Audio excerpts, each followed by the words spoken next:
A janitor thought she could fix this? Victoria Sterling's voice dripped with disdain as she gestured toward the sparking engine. Her sapphire cufflink caught the boardroom lights as she dramatically covered her nose. God, you even smell like motor oil. Emily Hughes froze in the doorway, trash bags still clutched in her calloused hands. 20 executives stared at her like she was an unwelcome stray dog.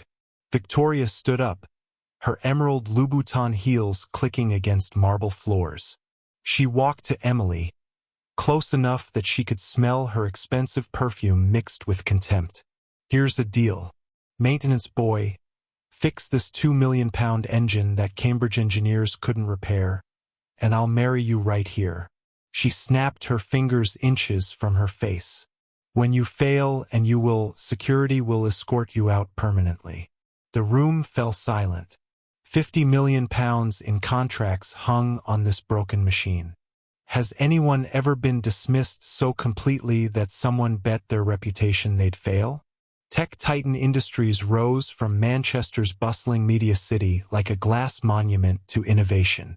The 35-story tower housed the United Kingdom's most promising autonomous drone logistics company, where million-pound dreams took shape in sterile laboratories and boardrooms that smelled of leather and ambition. Eleanor Clark had built this empire with ruthless precision. At 36, she commanded respect through fear.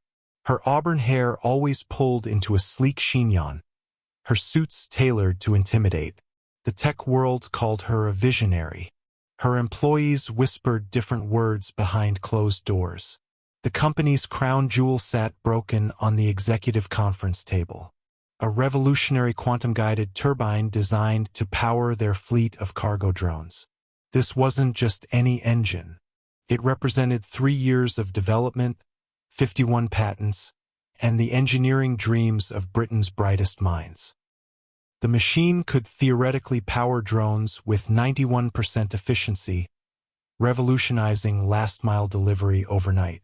For 7 weeks, this machine had defied every attempt at repair. 4 separate teams of Oxbridge engineers had failed. 73 diagnostic tests had yielded nothing but frustration and mounting pressure. The turbine would start, run for exactly 17 minutes and 22 seconds, then overheat and shut down with the same cryptic error code. Phase misalignment detected. Oliver Bennett knew every inch of Tech Titan's polished floors.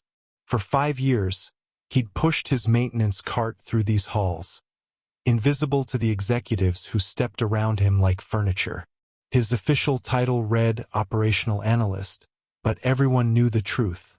He emptied trash cans, mopped floors, and endured the daily humiliation of being the most educated janitor in Manchester. His University of Leeds engineering diploma hung framed in his modest flat, a bitter reminder of dreams deferred by medical bills and circumstances beyond his control. While his classmates had secured positions at Rolls-Royce, Oliver had chosen sacrifice. His sister's cystic fibrosis treatment came first, always. The medication sessions cost £2,500 each. Insurance covered 55%. The math was simple and devastating. The turbine crisis deepened each day. Eleanor's morning meetings grew louder, her demands more unreasonable. She paced the boardroom like a caged leopard, her heels clicking against marble in sharp, angry rhythms that made interns flinch. Coffee cups accumulated on conference tables like archaeological layers, marking the progression of her desperation. £68 million, she screamed at the engineering team during Tuesday's disaster meeting. That's what we lose if this turbine doesn't work by Friday. 68 million that could have bought us market dominance in 3 major cities. The engineers, Cambridge, Oxford, and Imperial College graduates, sat frozen in expensive suits, their laptops displaying the same error codes they'd been staring at for weeks. Their average salary exceeded £150,000 annually. Their combined student debt totaled over £3 million. None of that mattered now.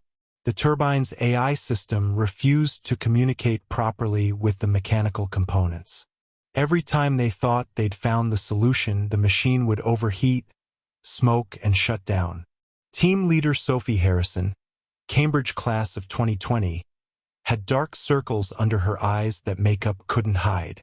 Her team had tried everything: software patches, hardware replacements, complete system reinstalls.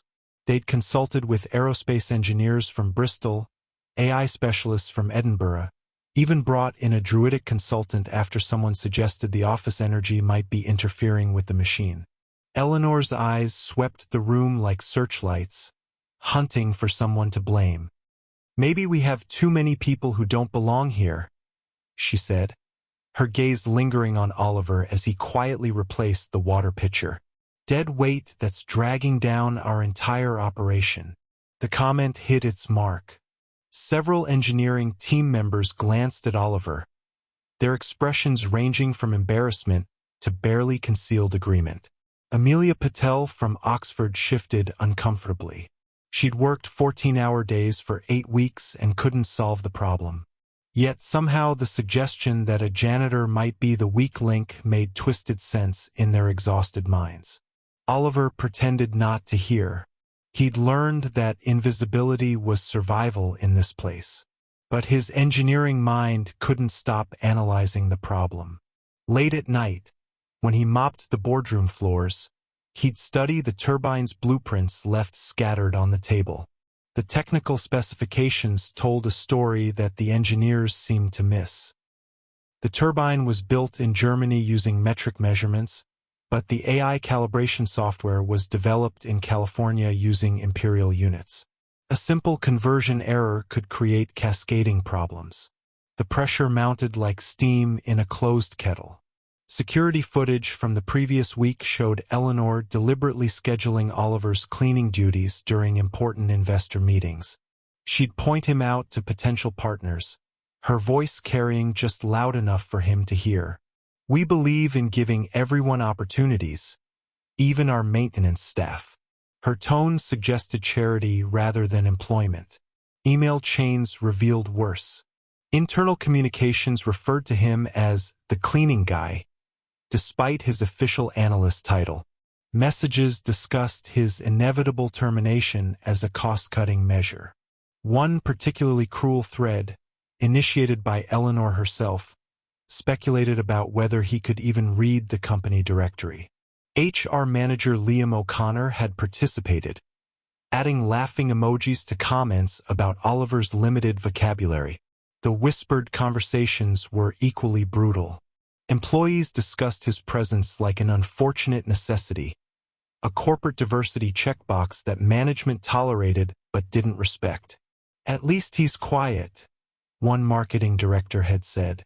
"Better than the last guy who actually tried to contribute to meetings." The investors arrived on Wednesday, their black Jaguar sedans pulling up to Tech Titan's entrance like a funeral procession. These men represented $120 million in potential funding, money that could launch the company into global dominance. James Whitfield, CEO of Britlog Asia, had flown from London specifically to evaluate Tech Titan's turbine technology. His reputation for technical perfectionism was legendary. Companies either impressed him completely or failed spectacularly. Dr. Hannah Whitaker, former Rolls-Royce propulsion engineer and current board advisor, accompanied the delegation. Her reputation in aerospace engineering was legendary. She designed power systems that had revolutionized satellite propulsion, held 42 patents, and consulted for companies across 4 continents. Her presence meant this wasn't just a business meeting. It was a technical evaluation that could make or break Tech Titan's future. The demonstration was scheduled for Thursday afternoon. The entire company held its breath. Marketing had already prepared press releases announcing the successful partnership. Sales teams had drafted proposals for European expansion. The cafeteria had ordered champagne for a celebration that everyone hoped would happen. Eleanor's desperation showed in small ways. Her usually perfect makeup appeared slightly smudged by Wednesday evening.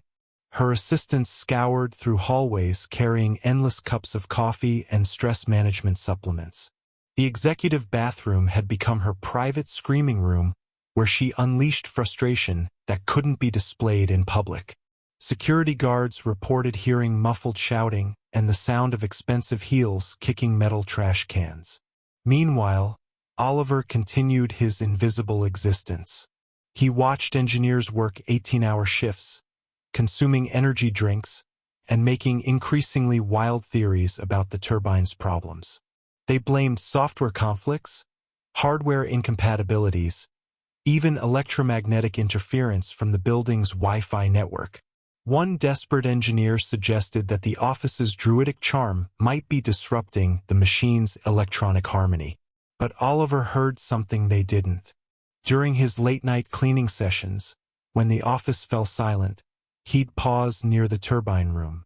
The machine made sounds, subtle vibrations, and frequency patterns that reminded him of his grandfather's workshop in Liverpool.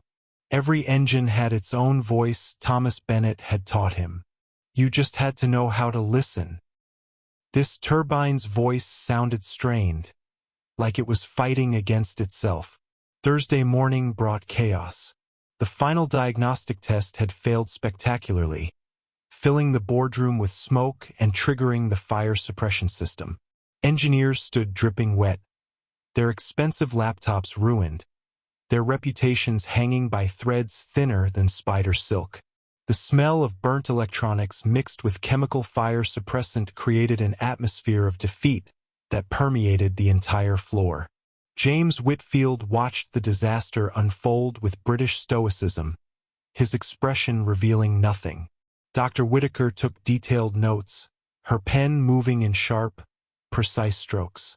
The other investors exchanged glances that suggested their private jets might be departing earlier than planned. Eleanor convened an emergency all-hands meeting. 250 employees packed into the main auditorium, their faces reflecting various stages of panic and resignation. The investors sat in the front row, their expressions unreadable behind designer glasses. Oliver stood in the back near the emergency exits, invisible as always. Ladies and gentlemen, Eleanor began, her voice steady despite the trembling in her hands. We face our greatest challenge yet. The turbine must be fixed within the next 12 hours, or we lose the pound.